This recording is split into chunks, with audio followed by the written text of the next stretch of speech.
Деструктивті діни ағымдар ғаламторды ғаламға заһарын шашатын қуатты қаруға айналдырды. Сириядағы террористік топ Катиба деген өзбек группаға насихат жасайды. Радикалды терроризмге шақырады. Деструктивті діни ағым өкілдері өздерін көрсетуден қашатын. Қазіргі таңда модернизацияға ұшырап, TikTok әлеуметтік желісінің ішіндегі стрим тікелей эфирге шығып, өздерінің түрлерін көрсететін де болды.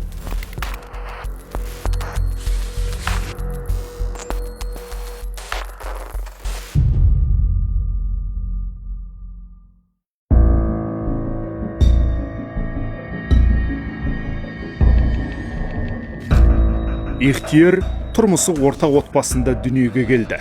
Мектептен кейін Сырдария университетіне түседі, бірақ оқуын аяқтамай тастап кетеді. Үйленеді, құрылыстағы қара жұмысқа жегіледі, айлығы шайлығына жетпей, қоғамға кектенеді. Өзбекше маған түсінікті тіл да. Өзім ұлтым тәжік, соны өзбекше жақсы түсінемін. Ихтияр Сман, Түркістан облысының тумасы. Қылмыстық кодекстің 174-ші, 256-ші, 259-ші баптарымен айыпталды. Катиба деген өзбек группаға насихат жасайды. Өлтіру, адам өлтіру. Сириядағы тұтқындарға көмектесу, дұғамен болсын, материалдық жағынан болсын, ақшасы барлар болса, көмектессін деген сияқты жариялаған.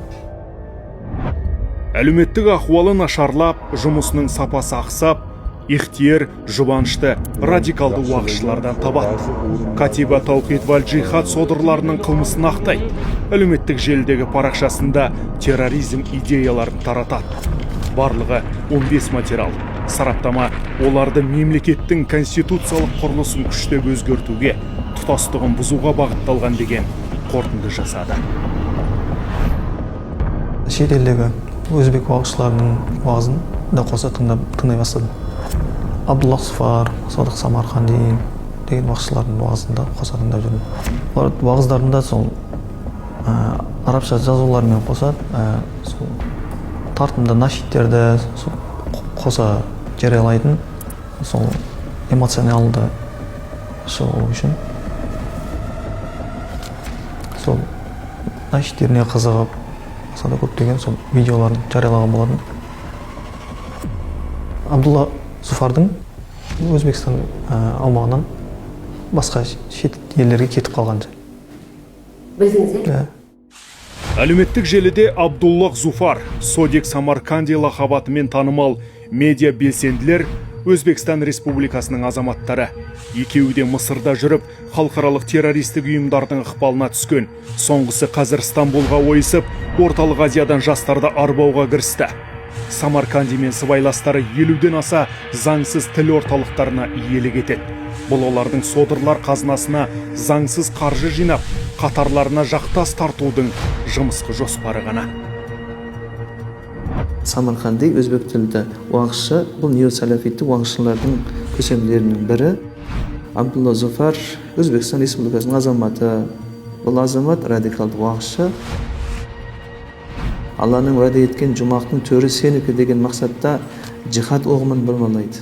Шахид болу мәселесінде ахлы бидағат дейді. Яғни мына жергілікті әр мемлекеттің өзінің муфтияты бар. Муфтиятына қарасты имамдарды тыңдаудың салдары адасушылықтың соңы тозақы деген сияқты әртүрлі жағымсыз көзқарас айта бергеннен кейін жергілікті әртүрлі топтағы азаматтар шынайы уағызшы осы екен деп соның ықпалына түсіп, нәтижесінде қақтығыстан бірақ шығып жатқан жағдайда жиі кездеседі. Псевдо-салафилік қозғалыс көп тармақты. Бәрінің ақидалық ұстанымдары бірдей, тек идеологияларын тарату тәсілдері ғана бөлек. Буквализмге негізделген ағым жақтастарына аят хадистердің мазмұнын тереңінен түсіндірмейді, ақыл ойды шектеп қояды. Зайырлы елдерді тағут деп айыптайды, шариғатпен басқарылмайтын жерден көшуге шақырады. Намаз оқымаған адамды кәпір деп табалайды. Ғылым мен білімге қарсы, ең сорақысы, ислам ғұламаларын мойындамайды. Діни ахуал тұрақты деп біз баға беріп жатамыз ғой, жалпы.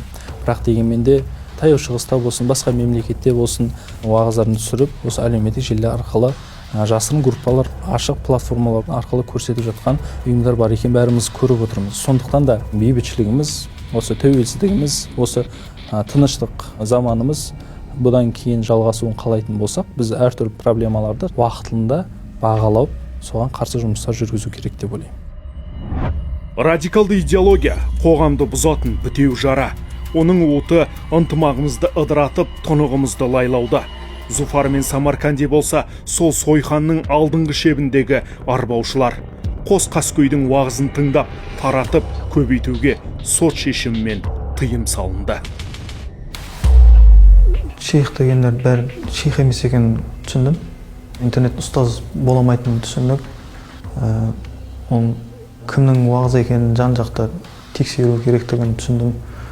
Кез келген уағызды тыңдай бермеу керектігін түсіндім. Мұсылман бауырларға, кез келген жастарға, ағайындыларға айтарым. Сол әлеуметтік желілердегі белгісіз болған уағызшылардың уағызын тыңдамауға шақырамын. Қазір Ихтияр жазасын Қызылорда облысында өтеп жатыр. Діни оңалту шарасынан қалмайды. Тілі түзелдім дегенмен, теологтар тірлігін таразылайды.